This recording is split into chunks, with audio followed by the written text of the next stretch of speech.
In this video I'm going to calibrate these data that were measured as a dynamic SIMS depth profile. The profile consists of a VAMAS block that represents the matrix for the material, and then there are two VAMAS blocks, and these represent an implant signal, and it has been monitored using two different isotopes. So we ought to get the same answer in terms of the implant into this matrix from either of these two traces. So the test that I'm going to do is to calculate the RSF for both of these and make sure that when I calibrate the profile I end up with two traces that overlay one another. In order to do this I will have to use the SIMS toolbar. And the SIMS toolbar gives me a range of display options and a dialog window that allows me to calibrate data of this format, and a display option, for example, that lets me use a log scale which emphasizes the fact that I've got two traces, one with more signal than the other, but they both derive from isotopes of the same material, so they ought to overlay very nicely once we've calibrated the data in terms of intensity and also the depth scale. The first task when calibrating depth profile is to specify which of the signals represents the matrix. So I'm displaying the matrix signal, which is the silicon, in the display tile, and then without selecting any of these entries here I'm going to just press the define matrix button. It says I've got no selection, so the matrix index can be populated throughout the entire depth profile. All cycles will receive the same matrix index. Now the next step is to specify information about the traces. So I've displayed one of these isotopes in the active tile, and what we have here is a peak, and the peak is only really valid up to a point that is close to the surface. So I need to somehow specify where this peak becomes representative of the fluorine, and I also need to specify at which point the background has been reached in terms of the concentration of fluorine within the matrix. And I can do this by pressing the define surf BG button. And what this does is it creates two regions, and these appear on the quantification parameters dialog window as peak and background. The left one I can adjust and position the left hand side of the peak region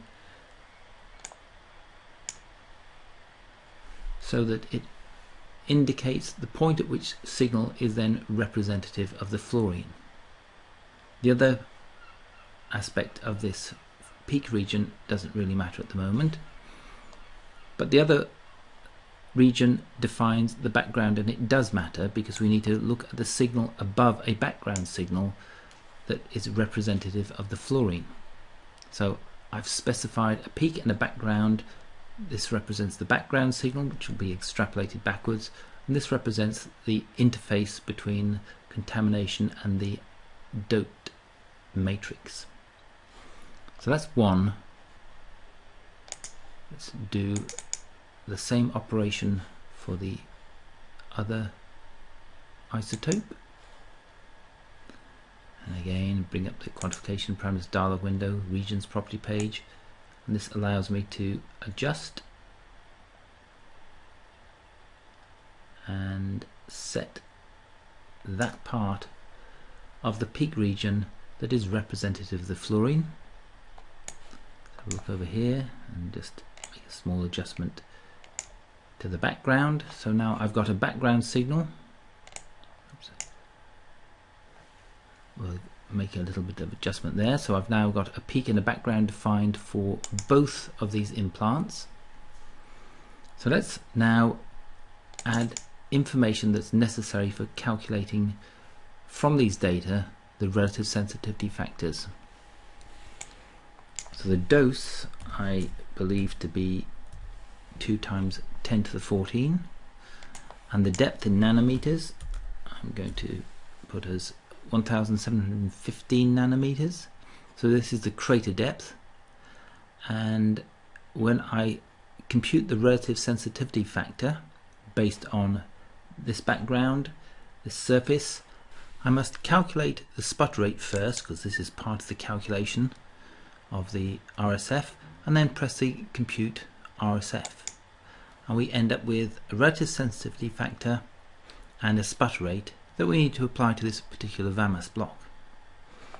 So we select the matrix. This indicates which cycles we want to update the RSF and the sputter rate to, and we want to do it for all cycles for which this matrix is defined. So this is the entire experiment, and we can do that by saying apply RSF and sputter rate to the matrix,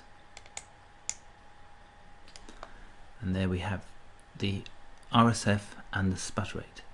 Now it's important to calculate the sputter rate first before calculating the RSF, but other than that, this is the simple step that will now allow the calibration of this particular VAMAS block. To calibrate the other VAMAS block that represents the fluorine, we need to use again the predefined surface peak and the background, the dose and the depth. The sputter rate has already been calculated for the experiment by the previous calculation, but what we need to do is calculate an RSF that will then scale these data so they're comparable to what we see in the other VAMAS block. So sputter rate is already calculated. If I press to calculate RSF, I end up with a new RSF value. Select a matrix entry and then apply. So we end up with an RSF for these data, and both of these are calibrated. The matrix isn't calibrated. It has an RSF of unity. So this will not be calibrated, but it will be scaled as part of the calibration process, so it displays on the same type of scale that we see for these two implants. So let's go through the step of calibrating this profile, and that is simply to press the Calibrate Depth Profile button with one of these VAMAS blocks selected.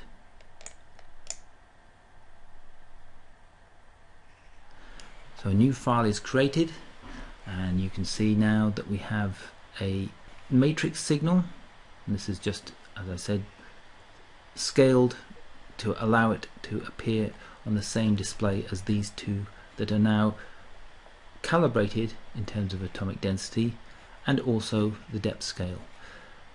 And as predicted, once the RSF calculation has been performed correctly, we see that these two traces over the main part of the fluorine signal do indeed overlap and demonstrate that they are both equivalent in terms of measuring the implant in this silicon.